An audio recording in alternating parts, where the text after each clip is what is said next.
Hello, hello, hello, coaches and leaders. I am so excited because I have a fellow Enneagram geek on the podcast. I've been waiting years to do this episode, and Carrie Rosebrook is on to geek out with me about the Enneagram. We are going to have a fun, wild ride of a conversation today. I told her before we started recording, I said, buckle up, it's gonna be great, and you're gonna learn why in this episode why I am the way I am.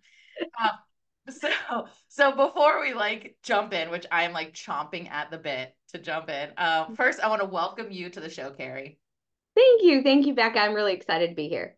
Yeah, I am too. I'm wildly excited. So I'd love you to just share with everyone what's been your journey in education? Where'd you start? What do you do now?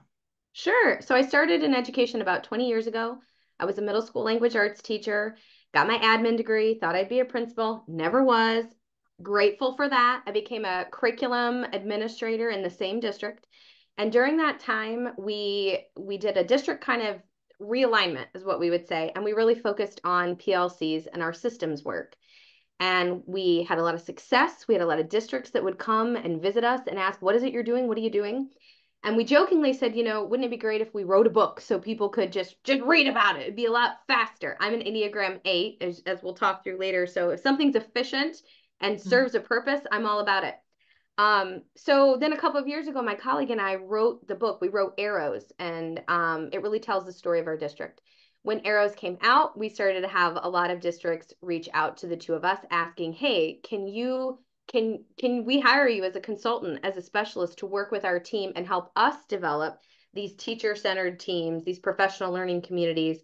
And so that's what I've been doing for the past 5 years. So I work with districts all across the country, a lot in Indiana, but I do travel to the other states, just helping people develop teacher-centered teams that really empower them. Mhm. Yeah, I love this so much. Okay, and I love that you do the systems work. I love that you have the Enneagram background. So we've mentioned this term Enneagram, and some people listening are like love it and know it, and some people listening are like, what is this thing? Like Ennea what? Like, when I Yeah, say it, people like often people are like, what'd you say? yeah. So I just want to jump right in here and let's define it. Like, what is the how do you define the Enneagram? And I'm interested in how you define it because I have my own definition, the Yeah. Becca definition. So how do you define it? From what I've read and what I've studied, I would call it an ancient personality typing system. And Hmm. I didn't realize this at first when I was first reading about it, but it dates back like several thousands of years. I think that's something that really appeals to me. I like a lot of the other, I've always liked the personality typing things. I never remember my Myers-Briggs. People will have their letters The memorized. I'm like, letters, yeah. they don't mean anything to me. But I know I'm an 8. And so really to me, the thing that struck me and why I like the Enneagram is it's really about you as the person figuring out your motivator and thinking about what are the energies and experiences you had early on that you may be able to think of a particular memory or event or a particular life situation, or you may not, Hmm. but some kind of energetic motivation from your childhood when you were little that really, whether we know it's this driving force, it's the Hmm. strongest driving force under a lot of the actions that we take and how we respond. So that's really kind of why I like it. It's more about that inner working and motivation. Yeah. um that you got to think really critically about too. Like, you can't just take a quiz, Hmm. one quiz on the internet, on the Enneagram, Yeah. and know what type you are. And I Right. like that too. I like that you Yeah. really have to get introspective about it. Yeah. How do you So define it? so let me tell you. So first of all, let's give some background here. There are 9 types in the Enneagram, and they just are numbered 1 through 9, and it's very neutral. There's no good type or bad type. There's no boxing you in. And what's cool about the Enneagram is it's self-typing. So it's Hmm. unlike the Myers-Briggs where you take a test and it spits out these 4 letters for you, and that's your Myers-Briggs. Enneagram's different. No one can tell you what your type is. And the way that I actually say it's not personality typing. And because I think I say that because I think people's brains go to this place of like being boxed in. And I actually say very much align with what you were saying after, which is motivation. I say this is a way to identify your main motivation in life. And because there's 9 types, 9 main motivations, we are actually, as human beings, motivated by all of them. Mm-hmm. And we are mainly motivated by one or even a handful of them, right? But Mm-hmm. knowing your quote unquote type, which another way of saying it is your main motivation, it helps us understand why we are behaving that way. So it's easy to say, to try to say, like people will say, which type is the type that gossips or is mean or like whatever. People always they'll describe a behavior, and Yeah. my response is, well, why is that person behaving that way? Yeah. It's actually not based on behavior, right? And we can see patterns of behaviors with motivations, but it's at the end of the day, it's not what the behavior is, it's why someone's doing it. What are your Yeah. thoughts on that? I completely agree. And there's been times where I've been having conversations with friends, family members, or teams that I work with. And if I know their type, and then Mm-hmm. the person's kind of describing how they're reacting in a particular situation and they're just processing, in Mm-hmm. my head, what it does for me as a listener is Mm-hmm. I'm immediately thinking, oh, of course, this is how you're processing it. Oh, this Yeah. makes total sense. Like, Yes. in when you can understand a person's motivation, Mm-hmm. even when they're processing, if they don't understand their motivation at the time, as a listener, if you can understand their motivation, you see the humanity behind why they're choosing whatever actions or decisions or behaviors that they are. So you're not sitting there with a critical ear, you're Mm-hmm. connecting, whether they know it or Mm-hmm. not, you're connecting to Mm-hmm. the humanity and the motivation behind kind of, what they've chosen to do. Yeah. The other thing that I loved, and as I have been continuing to learn about it, I agree with you wholeheartedly, where you might have a strongest motivating factor, Mm-hmm. but we're constantly influenced by all 9. And I love that because there are definitely times when I've been trying to figure out what is, gosh, I really think I'm an 8. I always go back to I really think I'm an 8. I'm an 8. I'm an 8. But I'll read 3 and I'm like, but ding dang it. Oh. There are a lot of times where and so it makes sense though, because we have all of these energies within us.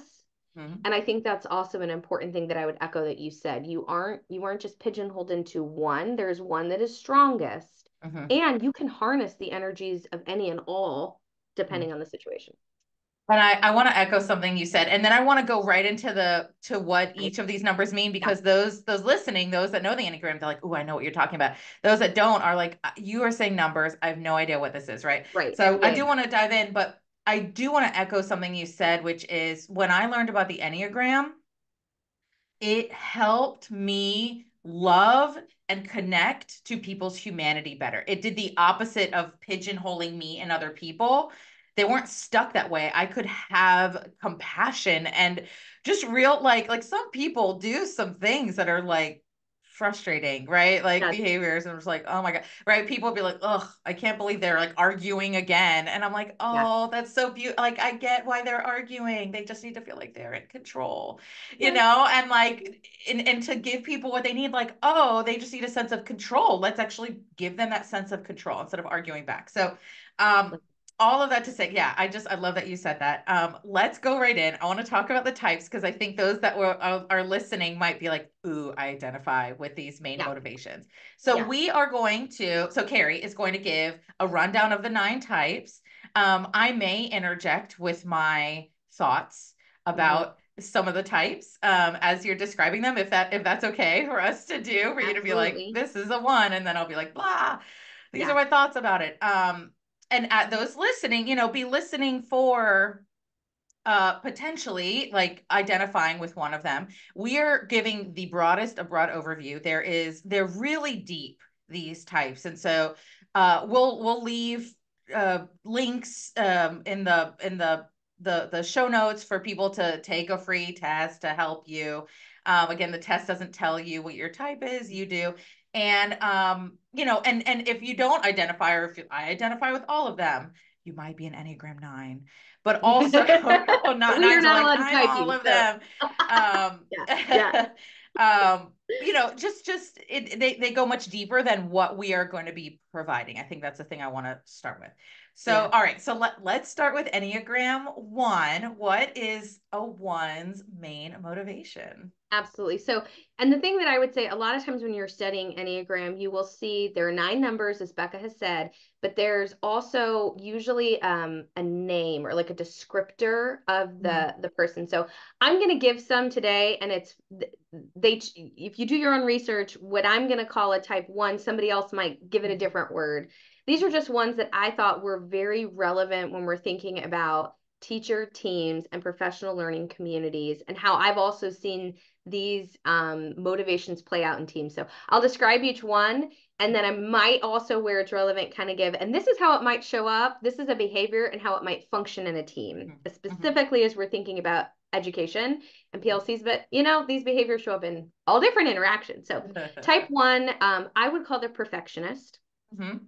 Their motivation is to be good. It's not actually to be perfect, it's to be good, to do the right thing.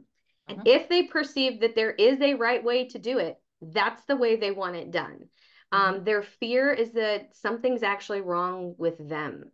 Their fear isn't failing. Their fear is that they have something inherently wrong with them. And so they're constantly having to work to demonstrate their goodness and their worthiness.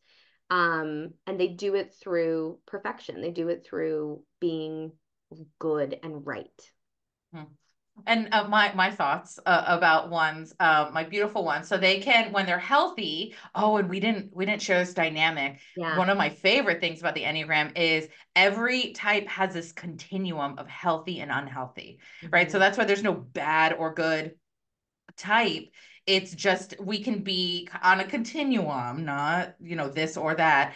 We could be healthier or less healthy. And we, throughout our lives, go play the keyboard of it up and Right. down. And, Yep. I see Yep. myself in the healthy and unhealthy aspects of my own type. And so healthy ones can be heroic. Like my beautiful ones and my in my life are like show heroically in ways that I'm like, I wouldn't even show up that way. Like Yeah. just go to the farthest regions to do the right thing because they believe it's the right thing to do and don't need like external compensation or anything like that. Hmm. And another way that I see ones is like they have such a strong moral code. It can go into black and white thinking, like this is good and this is bad.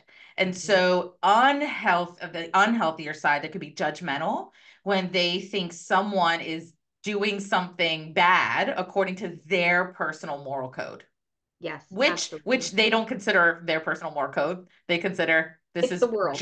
this is actually just the truth is this is good and this is bad. Exactly, exactly. And the way that I think you see this often play out in team dynamics, in the simplest level, I'll talk about fonts. I like to talk about fonts with teams because the littlest things can be triggering to people. And you're like, how could they be upset about this? There's your way. So this might play out where if we were teammates and you were a 1 and I am not, and I say, hey, guess what? I will make the resource that we need next week. I'm going to do it. I volunteer. I'm going to make it. You may be feeling glad that I'm doing the right thing by being a team player and I'm stepping up and I'm taking the challenge and I'm not putting it all on your shoulders. But you may also be worried, like, but she's going to send me something that's not in the font that I always use, or it's not in the same style that I like. And so it's not about a right or wrong, but they can look for particular tangible things at times in a team where it's like, this isn't how I would do it. And there is a right way of doing it. And so Mhm. you're not trying to judge me in my work. That's not actually about me at all and what I put together. It's about your own need to get it right for your worthiness. And so that can sometimes cause like different fonts can cause all kinds of frustrating That's I have never that's so interesting. I never thought about that. Oh my gosh, yes, yes. And Because the what way can that oh, go oh, go ahead. ahead. No, no, So no, what go can ahead. happen is I you could hurt my feelings. I make this thing, I Mm, give it to you. you see it, you're a one, and you're like, ah, this isn't as high of quality as what Mm-hmm. I might typically create, or it doesn't look the way I might typically create it. So then you spend an additional hour putting it through your cycle of what it needs to look like. I Mm-hmm. now have, I didn't know it. I've created more work for you. You're Mm-hmm. feeling resentful and frustrated at me. Mm-hmm. And then I see at the copy machine, somebody's made a different version of like the activity. I'm like, that's not what I made. Now my feelings are hurt because Yeah. it's just, and it had nothing to do with me. It Mm-hmm. had nothing to do with the handout that I made. It had to do with a one's motivation to be good. And they Mm-hmm. have certain expectations. When they set certain expectations for themselves, Mm-hmm. they Yep. do not get lowered. Yep, exactly. And it So, can yeah, filter out to other people. Like my high expectations now turn into a should about yeah, other people and can really get in the way of relationships and progress. I was recently working with a coach that she was sharing just about that, that her own perfectionism leaks out into her relationships. So when teachers don't do what she thinks they should do because moralistically that's the good mm-hmm. and right thing to do, why would you do anything else? That judgment is quietly Yeah, in the relationship and impacting her behavior towards them. And yes, so really over the coaching I'm doing with her is overcoming her own perfectionism because we yep, can project that on other people. yep. Okay. I love this so much. So let's go to two, Enneagram 2. Type two, I would call the helper. I Mhm, think that there are a lot of helpers mhm, in the world and definitely in education. mhm, Type two's motivation is to actually be loved, to know mhm, and be to know that they're truly loved for who they are and not necessarily for the help and actions that they provide others, right? Their fears that they're unworthy of being mhm, loved and that they don't deserve it, and so they're wanting to help, yes, out of a need to connect. They want to feel that connection with you. And doing that help in the interaction is how they perceive the love, how they perceive the need. They're maybe in a less healthy two, it can become a little bit of a codependency, is what it or can look like. martyr. A martyr. You can get a lot of, you've got caregiver burnout, or you have, Mhm, teammate burnout. mhm, And a PLC, this may be somebody who is constantly volunteering to do things, even though they know they don't have the capacity, but they're mhm, afraid that if they don't volunteer to do the task or whatever the team needs, then they'll lose the connection to the team. So they get a lot mhm, of their value out of being viewed as helpful and supportive. But this can turn because if they also don't feel that appreciation mhm. that they need Yep. to feel, it can turn to resentment really quickly. And Yes. they don't want that, but it can happen. No. Yeah. And so interesting too. That's one of the types that when I share the unhealthy elements, they can't. Some more self-aware twos are like, yeah, I could totally see that I've been like a martyr about this. And some twos are like, no, no, no, no, no. Yeah. I'm just generous and I really do just love giving. And I'm like, Mhm. okay, I got that. All right. Mhm. And it's like sometimes twos are so often they become twos or they're mainly motivated by helping because at some point in childhood they actually got the attention and the love by being helpful, like quiet and helpful. And so it's so like almost like buried, like some of those like negative motivations and impacts are buried because they're so hell-bent on being like, I am helpful and I'm altruistic in this helpfulness. All of the types have unhealthy Yeah. elements to them, right? So if you're like, ooh, I'm just so helpful and I really love, I'd say like I want the love and and like approval, I would say also, and Mhm. like praise, right? Are twos like the acknowledgement about how helpful they are. And also thinking about the unhealthy twos, some behaviors can look like inserting themselves, like trying to be helpful when they weren't asked to be helpful, or like, why Yeah. did you do that? That was no one asked you to do that. Yeah. So that can look like an unhealthy two as well. Absolutely. And I think that in a team dynamic, a two may I could see if you were a leader and you were a two, it being more difficult for you to maybe wade into tense conversations or Mhm. to have the capacity for conflict. And there's another Yeah. type we'll talk about that this can Oh be yeah. difficult. But if Yep. you have a fear around um, losing connection with teammates, Mm-hmm. you may try to keep conversations at the surface. Mm-hmm. You may try to keep everybody happy and bubbling and smiling more, versus actually helping people have those difficult conversations that help them grow. And so that's an important thing for twos to think about. Love that. Oh my gosh, I love this so much. Okay, good. So let's talk about threes. Threes.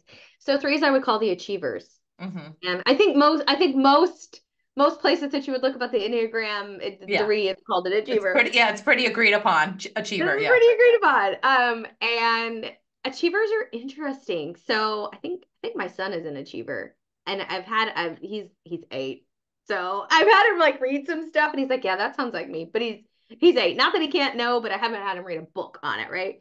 So achievers are really motivated by feeling valued and admired and admiration, and they want admiration not at a superficial level, but it being admired for their good deeds and their good work and their value and quality of what they bring to something.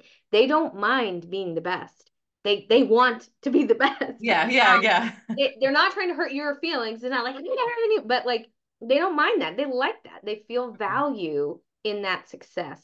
And that's because they have this fear of being insignificant and not mattering or having a worthlessness. And so I think that a healthy 3 in a PLC could be a really motivating person and leader. They're not afraid of the success. And that's super important. You get a group of teachers together and they have to talk about what worked and what didn't.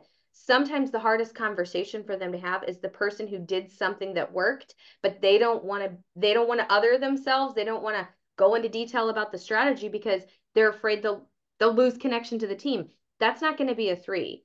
A Mhm. 3 is going to be excited to share this worked, and I'm excited to tell you so you might admire, what I did, and also so you can replicate it. Like they're fine with that. They're okay with that. And so I think that's a strength that a 3 can bring to a team. Yeah, I love that. So unhealthy threes and eights can be confused sometimes. Unhealthy threes, one of the ways I help people identify whether they're three versus an eight, I ask them, when you're stressed out, do you work harder or less hard? And threes, one of their stress behaviors is actually working harder. Like when they're Yeah. stressed out, they suddenly are like learning how to play guitar and make kombucha. And it's like, Yeah. like suddenly, and it's kind of wild to watch threes in this almost unhealthy state.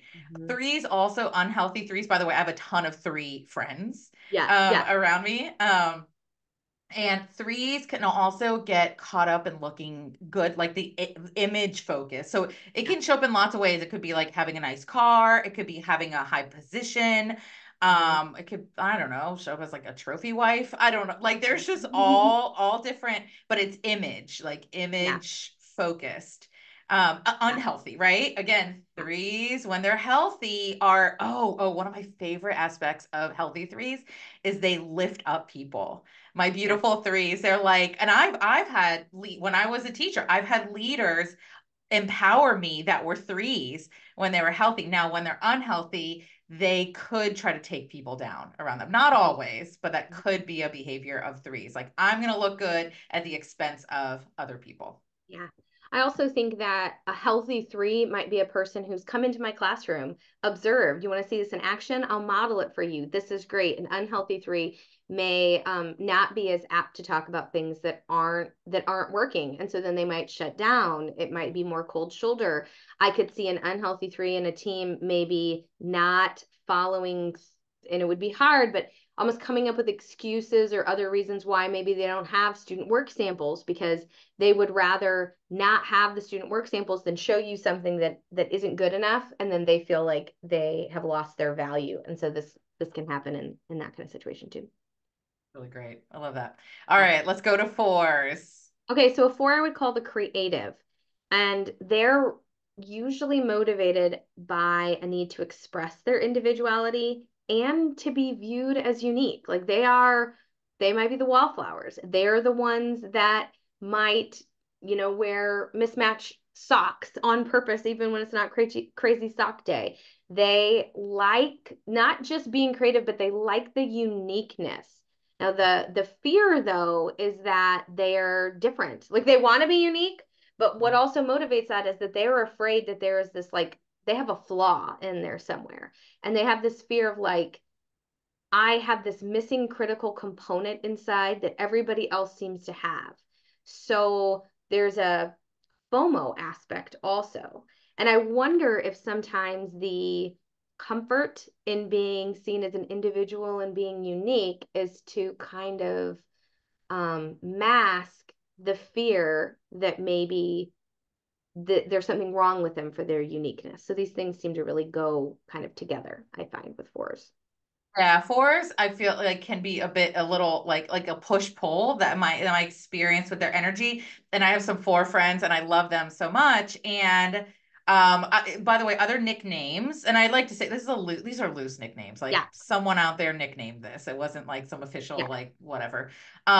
Other nicknames for fours I've heard is the individualist and the romantic. So Mm-hmm. some behaviors that can manifest from this need to be unique is they could be really like, look at the sunset, oh that butterfly, they're Mm-hmm. sending you like pictures of something they found beautiful.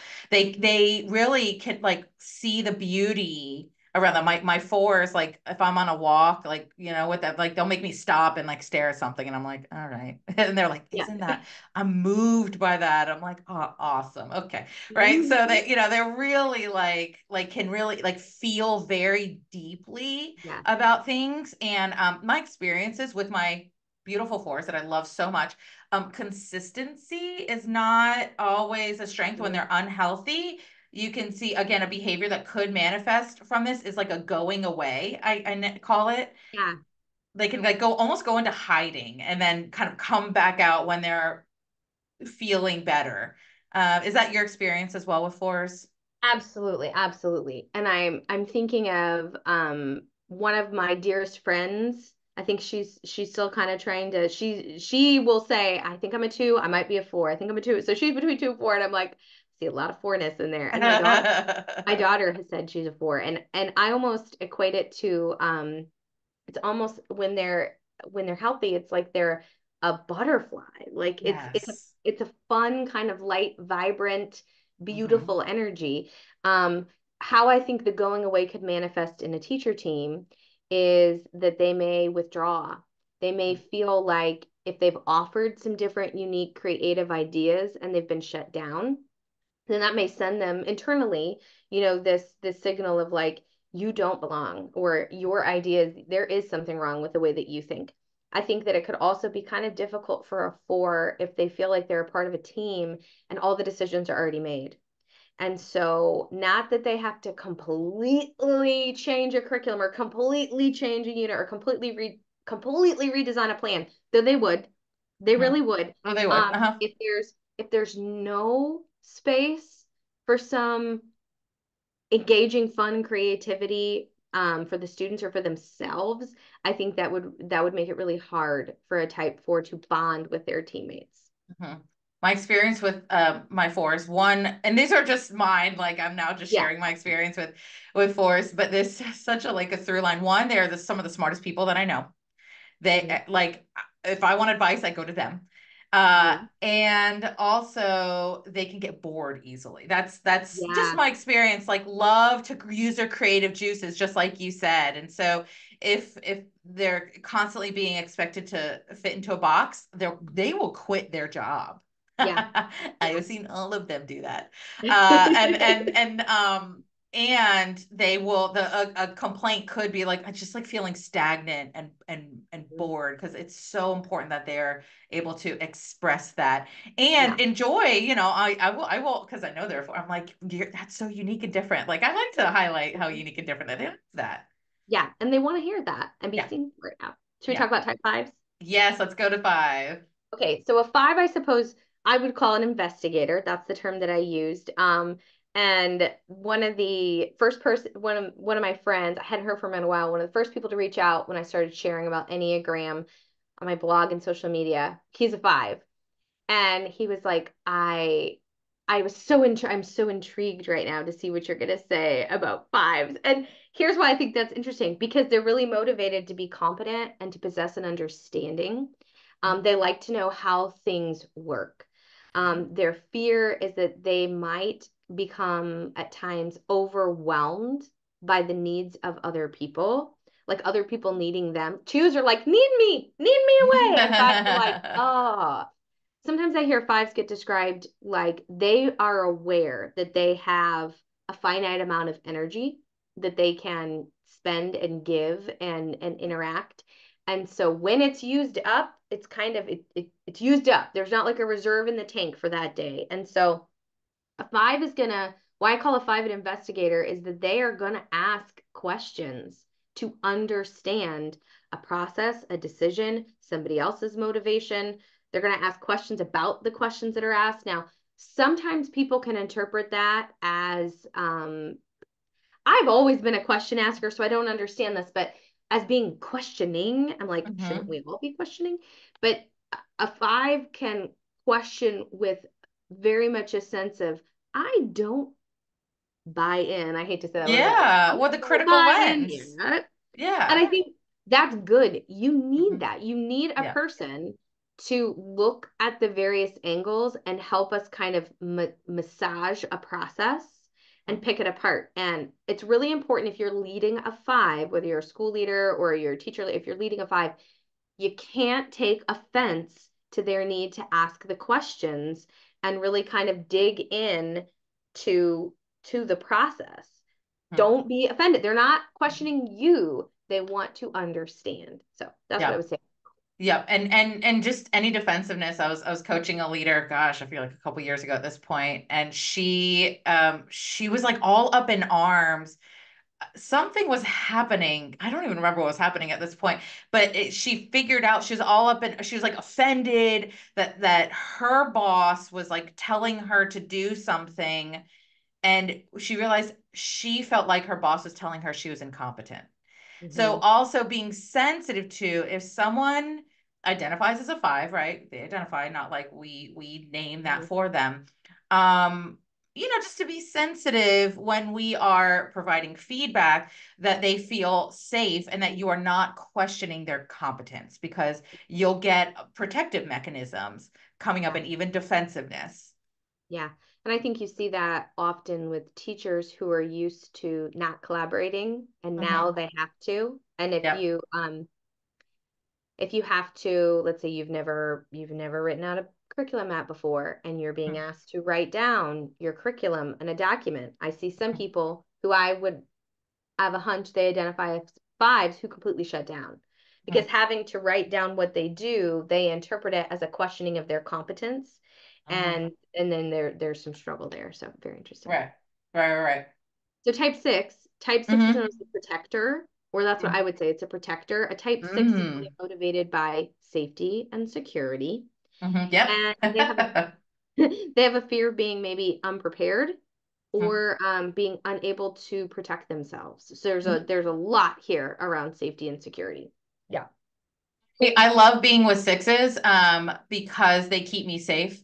They're the ones that show up and they have like the band-aid when Hmm. I've cut myself like out, on a trip. I love they have thought through the details that Yeah, I kind of have a lack of skill, but also like general you so unwillingness. Like do. I don't Yeah, really want to think of. I want to show up and have fun because we're going to talk about my type next, sevens. yeah. We love to have fun, and my sixes keep me like prepared and safe, and I love that. And it's like such a compliment to them. And sixes can be pretty risk averse. Hmm. If they're unhealthy, they can just not want to take risks, right? So they'd rather the safety of maybe they might their behaviors might be I don't like not wanting a lot of change because it's safer to do the thing that I know versus the thing that I don't know. Another nickname I've heard them called is the loyalist. Hmm. So I love my sixes because they will like the people that that they've chosen to be loyal to, they are loyal to the end. Like Yeah. I am with you to the end, except if you cross them. This is like a kind of in the last year, I was like, oh, this is a thing for sixes. I had to do some research around this. Hmm. Um, if you negatively cross a six, if you do something that they are like they deem unsafe, Mhm. they will cut you off and you're dead to them. Yeah. It is what I like. I was like, whoa, this is the thing. And I like kind of saw it in all my sixes. I'm like, oh, this Yeah. is the thing. So they're with you until they're not with you. There's no gray area. That's so funny. I think that when we think about a six needing safety, and then I think about systems and teams, and what that looks like is often predictability. So if you can Yep. have your meetings in a common space, if you can have it at common times, if there's a predictable agenda that we follow. For some types, that's going to drive them insane. And for a six, that's like, there's predictability here and I feel safe. And so I think that if you are working with a six and you want to show them compassion, letting them know when changes are going to happen, and even acknowledging, I know that I'm changing the time on something and I know that might be uncomfortable for you and I apologize, like honoring the fact that changing of things that in there, should be predictable, that creates the disruptance of safety. And so acknowledging that I think goes a long way. For sure. For sure. So type All right. sevens, Sevens. That's me. I'm a type seven. We're the I love enthusiasts. like I love seven. So I've called it an optimist. I agree. We Okay. a lot of Okay. times Yep. we get called an enthusiast. Yeah, you.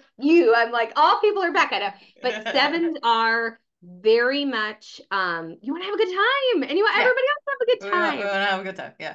And so I would say one of the motivations there too is like you're also motivated to like avoid the sadness. It's like Mm-hmm. I don't really need to feel the fear.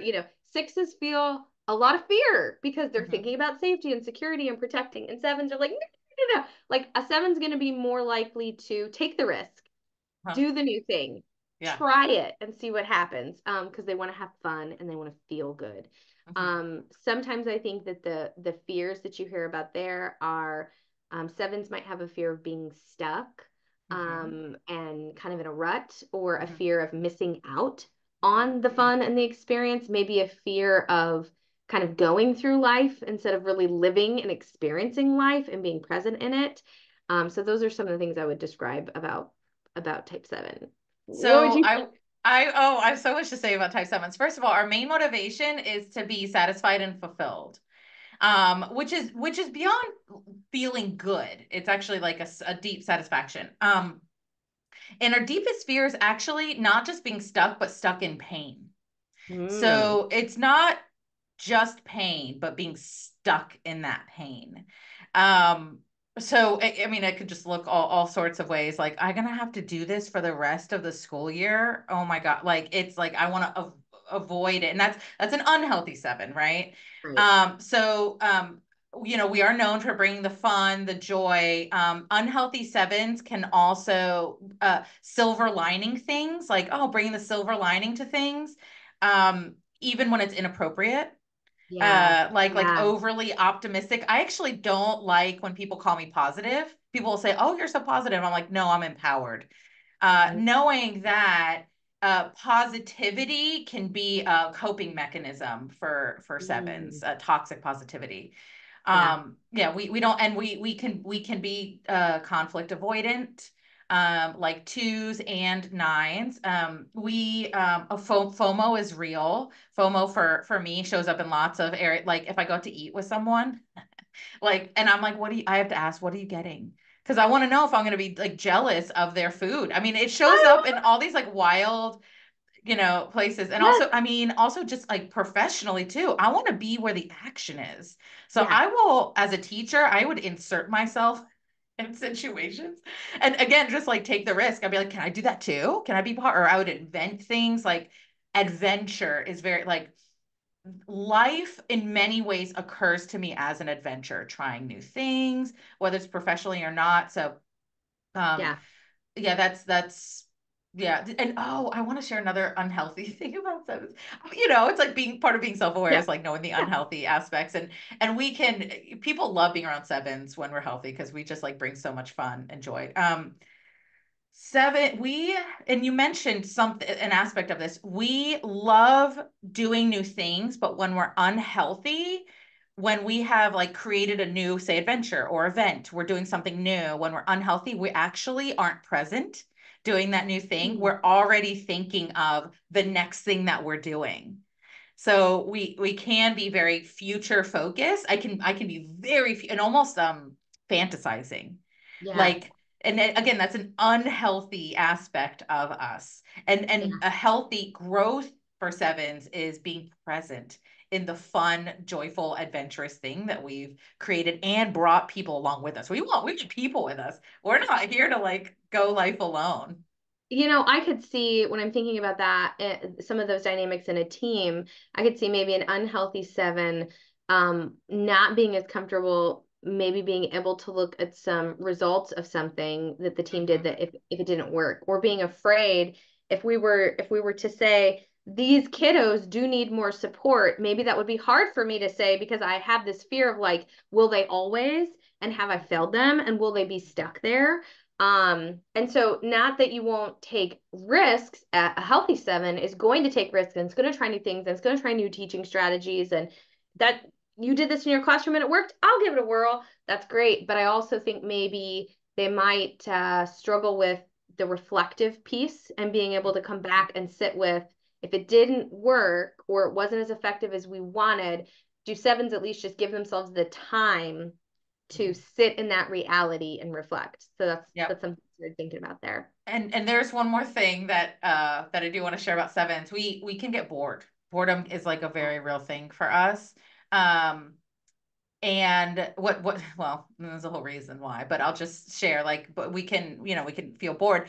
And a a way that can show up in behavior is the teacher that like always wants to try new things but doesn't necessarily want to stay consistent with any of those new things. They're constantly Yeah. going to you with new ideas, but like they never take the time to see, will they actually work out. Yes. So that's actually, sixes and sevens are beautiful combinations because sixes are like, hey, can we be consistent for a while? Yeah. And if sixes and sevens are healthy, they can, right? Sevens can pull them, Yeah. let's try new things. And sixes are like, hey, we tried a new thing. Can we stay consistent for a while? I love it. I think sometimes it's really difficult. I am an eight, and we'll talk about eights next. And Yep. I have noticed it's been very challenging for me to work under a seven. If I have a seven as like a superintendent who's Mm-hmm. very responsible, or an executive director who's responsible for setting a direction, if that head leader is fueled by all the different things all The the time. new and the like, new exciting things. Yes, and so it can become, that initiative overload, and then you just watch Mhm. everybody around shut down and nobody's doing Yep. anything. So they have to balance that. So let's talk about eights and nines coming up. But eights, I would say, I am a type eight, um, and frequently known as the challenger. Mhm. One thing that I would think, this is what's interesting to me. I've read two different things, two different takes on really kind of what motivates an eight. A lot of places will say, and a lot of texts will say, they're motivated by control. They're motivated by control. And when you want to control, it's because you just have this fear. And the big fear is of being vulnerable, right? I've read other texts, though, that say that eights are really motivated by a sense of justice when they're trying to lead, or they're trying to set a direction, or they have kind of assessed a situation and said, okay, I've looked at all of the pieces, go. That's what an eight will do. An eight will go, okay, we put all the chips on the table. I've thought about it for the appropriate amount of time I needed to, and this is the direction we take. They will be decisive, they will set direction, and a healthy eight will motivate an entire team to come along for the ride and do great work. A healthy eight wants to empower all these people. But why they want to do it is because they are behind something that they think is going to bring more justice and Mhm. equity to the world. It's Mhm. the thing that they're driving people to be behind, or the thing that they're trying to lead or challenge around, is worth changing. It isn't just control for control's sake. Mhm. So I think Yeah. that's an interesting thing to note about eights, is that Mhm. justice piece, that really is behind any controlling motivation that they might have. I love that. Thank you for sharing that. I've never put words to because I've always said, it's motivated by control. So the justice language, I do love that addition. So thank you. I just learned something. I Yeah. coach a ton of eights, and I had like eights and threes make their ways into my life often. Mm-hmm. And so I'm like kind of well versed in the world of like healthy, unhealthy eights. So unhealthy eights can bring what I call a battle context to things. So it's like and I think it's part of the justice thing. Like we are, it's a kind of us and them context. Yes. And there's a winner and there's a loser. And so when it's like, for justice, right? Like, yeah, we want to be on this revolution together. They're like the leader of the revolution, or the fierce protector of the underdog. Yes. I had an eight friend who, like, in an airport, like, stuck up for some stranger because someone was not treating that person well. Like, I'm like, yes, like, I love you, eights. Like, you will fiercely protect your Yeah. people. Um, and unhealthy eights can create a battle where there is no battle. Yes. And a great example, I was coaching an assistant principal who was an 8 years ago, and she came to my first coaching call, and I said, okay, what's your goal? And she said, my goal is to learn how to choose my battles. And I was like, okay. So we went through the things and typed hers, and I was like, oh, so at the end of the call, I said, do you still have the same goal? She's like, I guess not. Mhm. Yeah. She actually didn't need to learn how to choose her battles at all. There was no battle. Yeah. Yeah. Yeah. Yeah. Um, how I think this could show up in a team is that if you are an eight and you are not the leader, you're not the grade level chair, you're not the PLC leader, you still are the leader. And it can be You're really hard for an eight to not bring that there is an energy to an eight. And they're not, I don't think always intentionally trying to dominate or trying to take over. There's just an energy and a let's go ness that's kind of channeled. And so if you are leading, so if you are not an eight and you are leading an eight, know that their wanting to go is a strength, and Yep. it's totally fine that you can harness that energy. You don't have to stop it. They're not derailing. If you get an eight going in a strong, you see me like talking with my hands now so strong, if you get us going in a direction, we will freight train through, if it's a cause that we can get behind. Now Yeah. the struggle with leading an eight, if you're trying to get us to join you in something we cannot get behind, we will Mhm. not.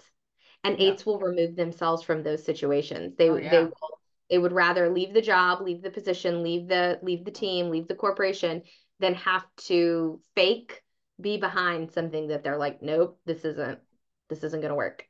Yeah. So I love eights so much. And nine. there's one Oh, there, I want to share one more thing about eights, and yeah. then we can go to nines because I know we're like running out of time here. Eights, when they feel threatened, and especially around vulnerability, if they feel vulnerable, I like to call vulnerability is like their kryptonite. They're like, ah, Hmm. because they have this reaction that this is Becca's words. You will not find this on the internet. I call it shields up, and they go whoop like this. If you're watching on Yes. YouTube, you just see like I'm putting my hands in front of my face, and it's like when their shields are up like this. I'm gonna put this around my microphone so you can Yeah. hear me. It Uh-huh. it is like you are not interacting with them. You're interacting with their shield because they are fiercely protecting. We're in battle here. We're in Yes. battle. And Yes. fiercely. Does that ring true to you? Let me actually ask you because you're the It eight. does. It does. And as a person who my role is to facilitate the team, it has Mhm. helped me be a much healthier eight Mhm. because I know my job is to help question and guide the team in deciding. There have been a few times where I've started to feel the shield as I am in a consulting role. And it's so much easier for me to feel it and kind of notice it and be like, oh, interesting, and I can shift into healthy faster. But when I was a Yeah. teacher on my Mhm. teacher team and the Mhm. shields would come up, it was a lot um faster when I felt like I was responsible for the decision making ultimately. Mhm. Um and it was harder to come back and I would have to like leave the situation to get regulated again. Where now Yes. I'm like, my job is to help all of you make the decision. Right. So I, the shields don't have to, Come up. yeah, because I'm not as vulnerable. Yes. Exactly. I love Mm, this. I get to make them vulnerable. I don't have to know. Yes, right. Exactly. And I love how you mentioned being regulated. All types get dysregulated and Yeah, learning how to regulate ourselves. All humans get dysregulated. Everyone listening yeah, gets dysregulated. So we do want to learn ways to regulate ourselves. Okay, absolutely. shifting into nines, our Nines, beautiful total opposite, peacekeepers. right? Yes. They're the peacekeepers. They're seeking forever regulation, peace, Yeah. and harmony. Yes. My husband is totally a type nine, and he resists, and he's like, yeah, this sounds about right. Um, I would say we haven't talked about wings, and we don't have time to, but Mhm. I will. We people can find all kinds of information on this. I would say being an eight and being married to a nine has taught me a lot how to shift into that peacekeeper mode and harmony, and ease. And I think for him being married to me, it's kind of allowed some of his strengths to come through in taking the lead when he needs to, because we're a good little balance there, but we're very different. Nines can be afraid of needing. And Mhm. so in that, they can alienate other people. They can Mhm. alienate themselves from others. So they want to keep the peace. They want to keep the harmony. A classic example of a nine is you could say, where do you want to go to dinner? And they're like, where do you want to go? Where Oh, seven so is like, what are you going to eat? Because if it's really good, I don't want to miss out. But a nine is like, I would rather be beige Mhm. and not Mhm. care and Yeah. let everybody else's colors shine, and I'll just compliment you.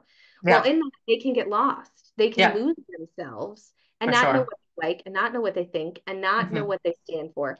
But here's an interesting thing about a nine is when push comes to shove, when you were talking about sixes, how like crossing Oh, like yeah. it can be dead to them. A nine, their sense of justice when it gets crossed, that is the hill they will die on. They will give and give and give and be very accommodating up until a point.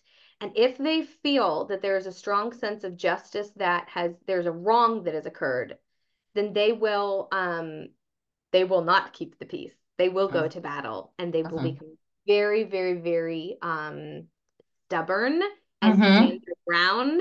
And it's almost like this pent up, like, I haven't had any opinions about all of these things all this time. I've been so accommodating, but my God, this Yeah. Yeah.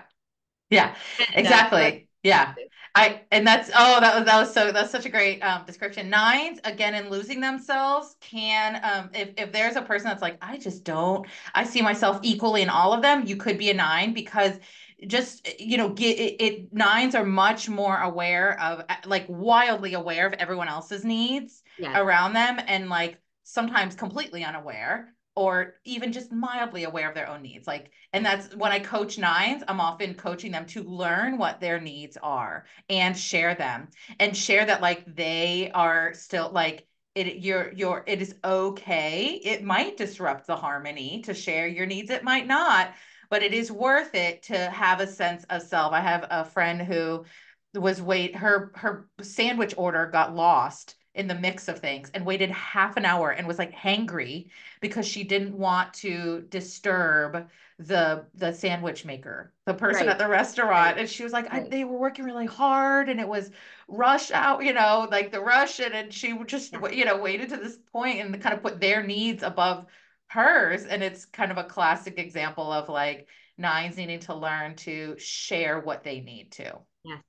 And sharing what you need to the nines listening, when you share what you need, the rest of the people around you feel more connected to you. They feel Yes. like Oh, they that's know great. you Thank you. more instead Mhm. of I think that often nines can kind of present as almost a phantom person at times. It's like you're easy to get along with and you're agreeable, but I don't know that I know you. And some people that don't even care, and some other people it's like, but I need to feel closer to you and know what you think so that I can have that connection. So I love This is it. so great. Okay, so we need to be wrapping up, but Yes, the thing I wanna leave folks with like why would we want to know more about the Enneagram? Why do I want to know my type? Why is it like why could it help for teams, yes, to know their types? What are your thoughts yes. about that? I think number one, it's always helpful for when we better understand ourselves, we can self-regulate. When we can help other people understand us better, then that gives a language. It's a third point. So instead of it being like you are and I am, there's this third thing. There are these motivations. There are these tendencies we have. And the Enneagram gives us a language to have a third point conversation around what's motivating us and what we need. And I think that's super helpful in teams. It can give us the capacity to hold tension with love and dignity instead of taking it personal. Um, the other thing is that I think that no group becomes a team without trust. And we can't trust people that we don't know. And so I think that the Enneagram really helps people to know one another better and to understand how they interact in different situations. And when you're able to understand each other and your motivations, and you're not taking things personal, you can hear each other more clearly and then make decisions faster instead of getting stuck in, well, you hurt my feelings or I'm taking that personal. Understanding your teammates can help you be actually a more productive team. Right. And I do want to give some distinction. This goes far deeper than icebreakers and team Yeah. builders. Oh, yes. Right. And, things like self-efficacy, when or sorry, teacher collective efficacy, that's what I meant. Yep. When we talk about building collective efficacy, which is a belief, like I believe that we can make Yeah. change here, that we can actually succeed, right? This kind of conversation, typing ourselves, we don't type other people, typing ourselves and talking about our type with other people is an element that could really build that collective efficacy as well. It is deep Absolutely. and meaningful work. Yes. Yes. Hmm.